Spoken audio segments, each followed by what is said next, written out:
Good morning, everyone, and welcome to this Palm Sunday homily from me, Richard. Um, it's a little bit of an impromptu setup, I'm afraid. I'm in my kitchen. The sun's shining outside. It's really beautiful, and you can probably hear in the background some lovely, relaxing piano music as Paul's playing his piano. I've asked him not to sing, although he does sing incredibly well. But singing might be a bit of a distraction from the vocals of our homily today. Today is obviously an important part of the liturgical year because it's that time when we think about how Jesus entered Jerusalem and the way that he entered Jerusalem. It's presented like in this piece of art that you can see here in a very triumphant kind of a way, but we know that Jesus wasn't triumphant. He wasn't aiming to be triumphant apart from triumphant over death. But the uh, the image of Jesus coming into Jerusalem sometimes is compared to the way that Roman emperors used to lead their troops in and re-enter the city of Rome. Whoops, sorry about that. The city of Rome, or whichever city they've conquered.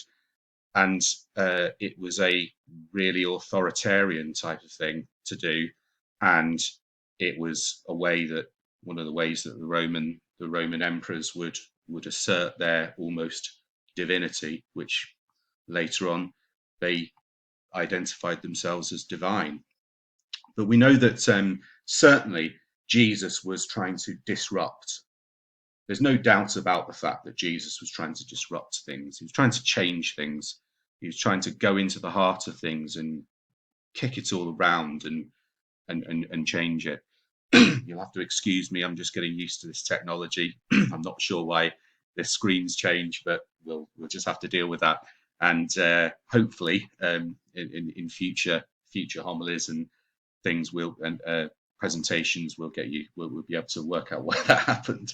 But yes, the disruption of Jesus, and we know that I always think that geography and space quite often is representing our bodies and our minds, and there's a lot of metaphors in ancient literature about how about cities, for instance, being compared to bodies. And we've got loads of metaphors in our language, in our common usage. We say things like on the one hand or on the other hand. We say things like from head to toe. We say, we talk about people needing to stand on their own 2 feet if they rely too much on others. We talk about cluttering our minds up or getting our heads straight if we're feeling confused or we're feeling overwhelmed.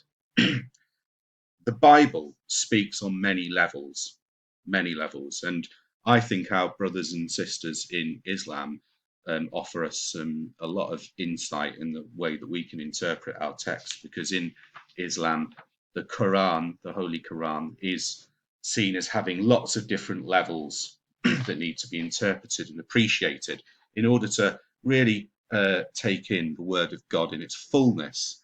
And the really interesting thing about about this text is that we can start thinking about how the actual stuff that happens influences us today, and how it alters the way that we think. In the Midrash and the Arcada, Jerusalem, the word Jerusalem for city, is a combination of two words. Hieru, which is Sumerian, it was changed to Yere, which means abiding, and it's related to the word Hiero, the word Hiero in Greek, which means holy. And of course, the second part of Jerusalem, the word is Shalem in Hebrew, which means peace. So it's the abiding place of peace. So it's a peaceful place. It's a holy place. And often when people are out in the world, they are shut off from themselves. When you go to work and when you you do your chores that you have to do out in the world. You quite often you're not really connecting yourself to what you're doing. Um, we blindly go into our work, and we close off the way we're feeling about things sometimes just to get through the day. And then all of those feelings get kind of locked inside us and aren't dealt with.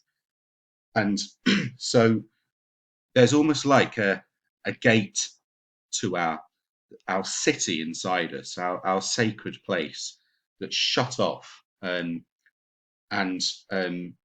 this disconnects our minds from our hearts. It's really important that our minds and our hearts join together in all of our thinking and all of our feeling. So where I'm going with this is that Jerusalem becomes symbolic of our interior. It's symbolic of our heart. And by our heart, I don't mean the actual the actual biological entity of the heart. I mean the way that our feelings reside and how they connect up to the other things that we do in our life, our thinking and our communication and our perception and our interpretation and things like that. In the Psalm text, Psalm 118, we see that the stones are of the city are neglected. So in our little imaginary city, the ancient Greeks sometimes used to think about things as memory palaces, where they would store all of the really precious kind of uh, sayings and bits of wisdom and things like that in a pretend palace where they'd go into in their heads and sort through and look at. But um, our if we all think about our interior, our hearts, our heart and our mind connection as being a kind of little city, a little microcosm, and there are parts of that city that are neglected. There are stones that are neglected, and we have an opportunity in this time that we are um, being almost prohibited from doing these things that we normally do in life. We have an opportunity to to look at these stones afresh and think about which ones we could build on, which ones we could turn into something beautiful, creative, and loving.